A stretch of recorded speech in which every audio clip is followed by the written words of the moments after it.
Morning all of you. कल हमने क्या किया था? कल हमने फर्स्ट और सेकंड चैप्टर को रिवाइज किया था। क्या किया था? फर्स्ट और सेकंड चैप्टर को रिवाइज किया था। आज हम क्या करेंगे? आज हम नेक्स्ट चैप्टर को रिवाइज करेंगे। क्या करेंगे? नेक्स्ट चैप्टर को रिवाइज करेंगे। ओके, तो नेक्स्ट चैप्टर क्या है? शब्द विचार। क्या है?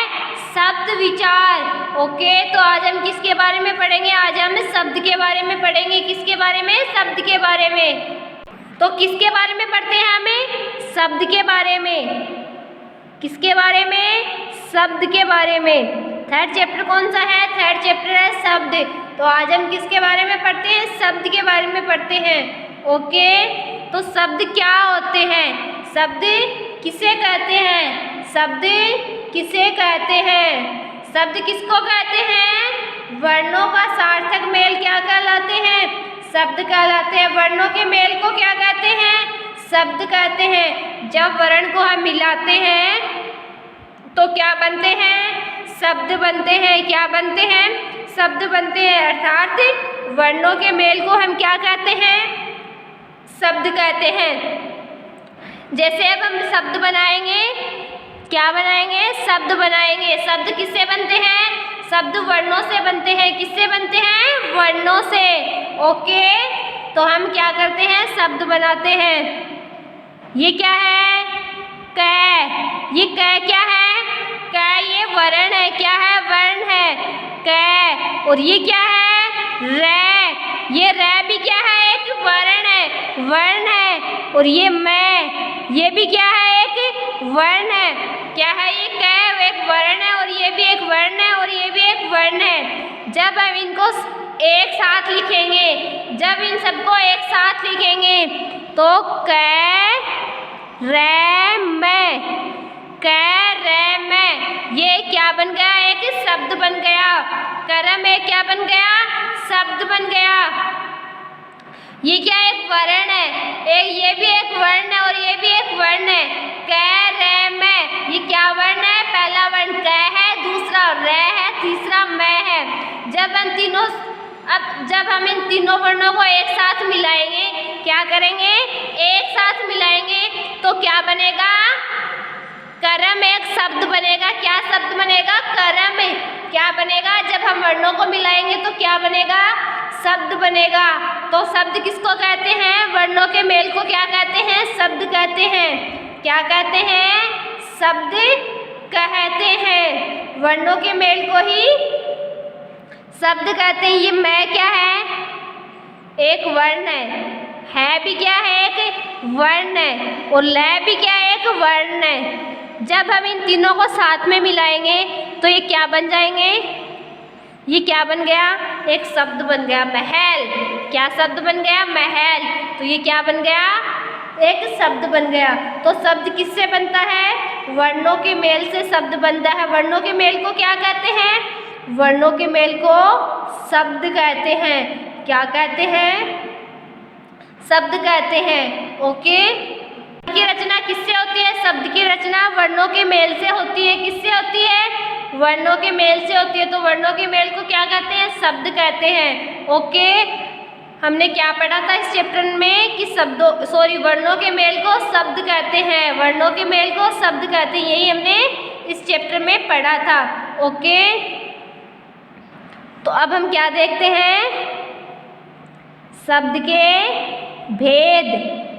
शब्द के भेद क्या पढ़ेंगे? अब हमें शब्दों के भेद पढ़ेंगे। क्या पढ़ेंगे? शब्दों के भेद पढ़ेंगे। शब्दों के भेद, तो सबसे पहले हम देखते हैं अर्थ के आधार पर। किसके आधार पर? अर्थ के आधार पर शब्द के भेद। अर्थ के आधार पर, अर्थ के आधार पर शब्दों के भेद। तो कौन कौन से होते हैं अर्थ के आधार पर शब्द के भेद? एक तो होता है सार्थक शब्द। क्या होता है? पहला होता है सार्थक शब्द। क्या होता है? सार्थक शब्द। दूसरा निर्थक शब्द। दूसरा कौन सा होता है? निर्थक शब्द। निर्थक शब्द। तो सार्थक शब्द कौन से होते हैं? सार्थक शब्द कौन से होते हैं? जिन शब्दों का कोई ना कोई अर्थ होता है वे क्या होते हैं? वे सार्थक शब्द होते हैं। सार्थक शब्द कौन से होते हैं? सार्थक शब्द ऐसे शब्द होते हैं जिनका कोई अर्थ होता है, जिनका कोई अर्थ होता है। जैसे रोटी, रोटी क्या है? रोटी ऐसा शब्द है जिसका कोई अर्थ है। ममता, ये क्या है? ये सार्थक शब्द है। और निर्थक शब्द, निर्थक शब्द कौन से होते हैं? निर्थक शब्द ऐसे शब्द होते हैं जिसका कोई अर्थ नहीं होता है। क्या होते हैं? ऐसे शब्द होते हैं जिसका कोई अर्थ नहीं होता है। जैसे टीरो, टीरो, तामम, ये क्या है? ये ऐसे शब्द है जिनका कोई अर्थ नहीं होता है। ओके, तो सार्थक शब्द कौन से होते हैं? सार्थक शब्द वे होते हैं जिनका कोई अर्थ होता है। और निर्थक शब्द, निर्थक शब्द वो होते हैं जिनका कोई अर्थ नहीं होता। ओके, दूसरा हमने किसके आधार पर पढ़ा था? दूसरा हमने पढ़ा था, किसके आधार पर पढ़ा था? उत्पत्ति के आधार पर। किसके आधार पर पढ़ा था? उत्पत्ति के आधार पर पढ़े थे। क्या पढ़े थे? शब्द के प्रकार पढ़े थे, शब्द के भेद पढ़े थे। ओके, तो उत्पत्ति के आधार पर शब्द कितने प्रकार के होते हैं? 4 प्रकार के होते हैं। कितने प्रकार के? 4 प्रकार के होते हैं। तो पहला क्या है? तत्सम शब्द। पहला क्या है? तत्सम शब्द। दूसरा तत्भाव शब्द। दूसरा तत्भाव शब्द। तीसरा, तीसरा कौन सा है? देशज शब्द। देशज शब्द। चौथा, चौथा कौन सा है? विदेशी शब्द। चौथा कौन सा है? विदेशी शब्द। तो पहला कौन सा है? ये हमने इस चैप्टर में पढ़ा था कि उत्पत्ति के आधार पर शब्द 4 प्रकार के होते हैं। कितने प्रकार के होते हैं? 4 प्रकार के होते हैं। तत्सम शब्द, तत्भव शब्द, देशज शब्द और विदेशी शब्द। क्या होते हैं? विदेशी शब्द। ओके, तो तत्सम शब्द कौन से होते हैं? सेंस कैसे ज्यों के त्यों हिंदी में आए शब्द क्या कहलाते हैं? तत्सम शब्द कहलाते हैं। जैसे जल, जैसे जल, पुत्र, करण आदि, ये क्या है? तत्सम शब्द है। और तत्भाव शब्द कौन से हैं? तत्भाव शब्द कौन से हैं? संस्कृत से हिंदी में आए शब्द जिनमें कदाचित परिवर्तन हो गया हो, तत्भाव शब्द कहलाते हैं। जैसे पानी,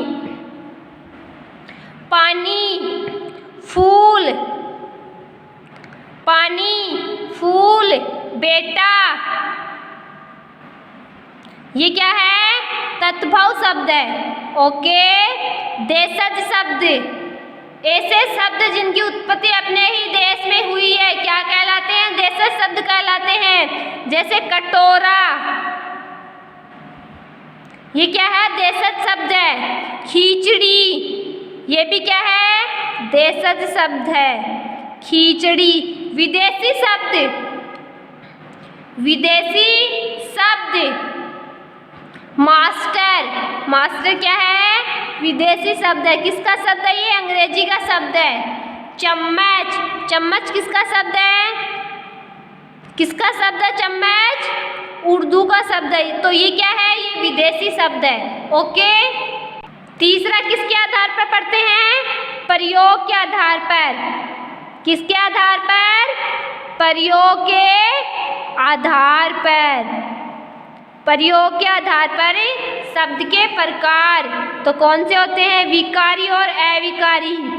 प्रयोग के आधार पर कौन से होते हैं? विकारी शब्द और अविकारी शब्द। विकारी और अविकारी शब्द, विकारी शब्द और अविकारी शब्द। ओके, विकारी और प्रयोग के आधार पर शब्द 2 प्रकार के होते हैं, विकारी शब्द और अविकारी शब्द। तो विकारी शब्द कौन से होते हैं? विकारी शब्द कौन से होते हैं? ऐसे शब्द जिनके रूप में लिंग, वचन, कारक आदि के अनुसार परिवर्तन आ जाता है।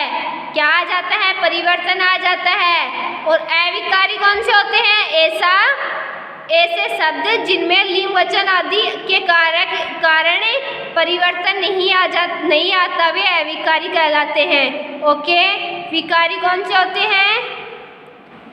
विकारी कौन से होते हैं? जिनमें परिवर्तन आ जाता है वो विकारी, और जिसमें परिवर्तन नहीं आता वो अविकारी।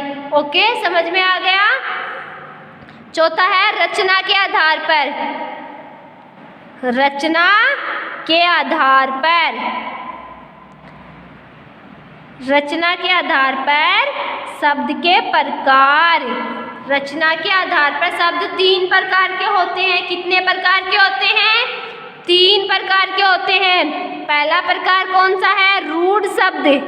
पहला कौन सा है? रूढ़ शब्द। दूसरा कौन सा है? यौगिक शब्द। दूसरा कौन सा है? यौगिक शब्द। पहला रूढ़ शब्द, दूसरा यौगिक शब्द, तीसरा योग रूढ़ शब्द। तीसरा कौन सा है? योग रूढ़ शब्द। योग रूढ़ शब्द। ओके, तो हम ये जानेंगे कि रूढ़ शब्द कौन से हैं, यौगिक शब्द कौन से हैं, योग रूढ़ शब्द कौन से हैं। ये हमने पहले भी पढ़ा है, आज हम इस चैप्टर का रिवीजन कर रहे हैं। ओके, तो रूढ़ शब्द कौन से पढ़े थे हमने? जिन शब्दों के टुकड़े करने पर टुकड़ों का कोई अर्थ नहीं निकलता हो, वे क्या कहलाते हैं? रूढ़ शब्द कहलाते हैं। क्या कहलाते हैं? रूढ़ शब्द कहलाते हैं। जिन शब्दों के टुकड़े करने पर टुकड़ों का क्या नहीं होता, कोई अर्थ नहीं निकलता, उसको रूढ़ शब्द कहते हैं। जैसे पानी, जैसे पानी, चित्तर, ये ऐसे शब्द हैं जिनके टुकड़े करने पर क्या नहीं होता है, इनका अर्थ नहीं निकलता है। ये क्या है? रूढ़ शब्द है। ओके, अब फिर हम देखते हैं यौगिक शब्द। क्या देखते हैं? यौगिक शब्द। जो शब्द 2 शब्दों के योग से बनते हैं और उनमें से प्रत्येक शब्द का क्या होता है? कोई अर्थ निकलता है, उसे क्या कहते हैं? यौगिक शब्द कहते हैं। क्या कहते हैं? यौगिक। जो शब्द 2 शब्दों के योग से बनते हैं, किससे बनते हैं? 2 शब्दों के योग से बनते हैं और उनमें प्रत्येक शब्द का कोई अर्थ निकलता है। क्या निकलता है? अर्थ। जैसे लाल किला, लाल किला। जैसे लाल का भी अर्थ होता है और किला का भी अर्थ होता है, तो क्या हो गया? लाल किला। चिड़ियाघर, चिड़िया का भी अर्थ होता है और घर का भी अर्थ होता है। कुतुब मीनार, कुतुब का भी अर्थ होता है और मीनार का भी होता है। नेक्स्ट है योग रूढ़ शब्द। नेक्स्ट क्या है? योग रूढ़ शब्द। योग रूढ़ शब्द कौन से होते हैं? जो शब्द 2 शब्दों के योग से तो बने हैं लेकिन उसका एक विशेष अर्थ निकलता है, उन्हें योगारूढ़ शब्द कहते हैं। क्या कहते हैं? योगारूढ़ शब्द कहते हैं। जो शब्द 2 शब्दों के योग से तो बने हैं लेकिन उनका एक विशेष क्या होता है? अर्थ निकलता है, उनको योगारूढ़ शब्द कहते हैं। ये हम पहले भी पढ़ चुके हैं। ओके, जैसे जलज, जलज, तो इसका क्या अर्थ निकलता है? जल प्लस जय, जल में उत्पन्न। जल में उत्पन्न क्या होता है? कमल होता है। जैसे पीताम्बर, पित प्लस अंबर, पीले वस्त्र वाला, क्या होता है? श्रीकृष्ण होता है। चारपाई, 4 पैरों वाली क्या होती है? खाट होती है। ओके बच्चों, तो आज हमने क्या किया है? आज हमने 3rd चैप्टर को रिवाइज किया है। शब्द क्या किया है? 3rd चैप्टर को रिवाइज किया है। तो आपको क्या करना है? आपको भी अपने घर पे 3rd चैप्टर को अच्छे से रिवाइज करना है। क्या करना है? 3rd चैप्टर को अच्छे से रिवाइज करना है। और क्या करना है? उनके क्वेश्चन आंसर आपको अच्छे से लर्न करने हैं। जब आप उनको रिवाइज करोगे तो वो चैप्टर आपको अच्छे से समझ में आ जाएगा। जब आपके समझ में आ जाएगा तो आपको क्या करने हैं? उन चैप्टरों के क्वेश्चन आंसर करने हैं। क्या करने हैं? उन चैप्टरों के क्वेश्चन आंसर करने हैं। ओके बच्चों, आज के लिए इतना ही काफ़ी है। कल हम पढ़ेंगे next topic. Okay, thank you बच्चों।